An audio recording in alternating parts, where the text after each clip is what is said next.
پھر حلیہ درست کیا کیونکہ سحر کی لپسٹک میرے پورے فیس پر لگ چکی تھی۔ باہر آئی، سحر بولی اب اس کا زخم ٹھیک ہے؟ یاسمین نے شرارت کی کہ زخم ٹھیک سے چیک کیا ہے نا؟ بولی ہاں تسلی سے ہی کیا ہے۔ بولی ڈاکٹر سے میری بات ہو گئی ہے، وہ ہمارا انتظار کر رہے ہیں۔ ہم باہر نکلے تو سحر بولی کچھ کھا لیتے ہیں، جس پر یاسمین بولی ابھی تو چائے پی ہے اور ساتھ اتنا کچھ تھا۔ یاسمین بولی پہلے ڈاکٹر سے مل لیں، پھر کچھ ہلا گلا کرتے ہیں۔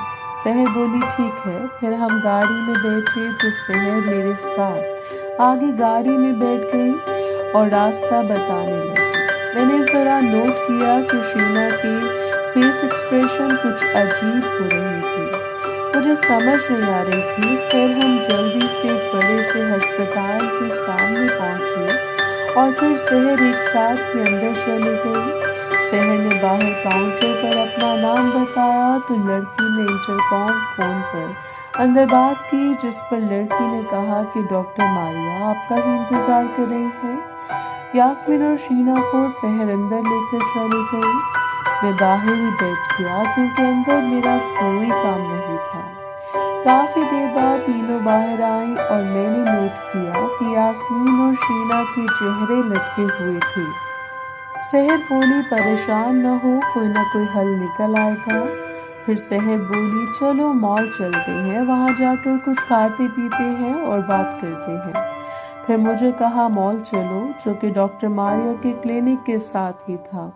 پھر ہم ایک کیفے شاپ پر پہنچے۔ میں شینا کی وجہ سے زیادہ تر ملازم کی طرح ہی ٹریٹ کر رہا تھا اور وہاں جا کر بھی میں ایک الگ میز پر چلا گیا کہ لڑکیوں کا مسئلہ ہے، لیکن میری میز پاس ہی تھی اور ابھی شام کا وقت تھا، اتنا رش نہیں تھا کیفے میں، تو ان کی آوازیں مجھے کافی حد تک سنائی دے رہی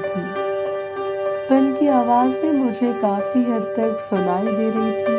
سحر بولی کہ میں نے پہلے بھی آپ کا خود تسلی سے چیک اپ کیا تھا اور آپ کی ساری رپورٹس کلیئر آئی تھی، لیکن میں نے احتیاط کے طور پر ڈاکٹر ماریا، جو کہ بہت اچھی ڈاکٹر ہیں، ان سے بھی ڈسکس کیا اور آپ نے دیکھا انہوں نے کتنا تسلی کے ساتھ آپ دونوں کا چیک اپ کیا ہے کہ آپ دونوں میں کوئی مسئلہ نہیں ہے۔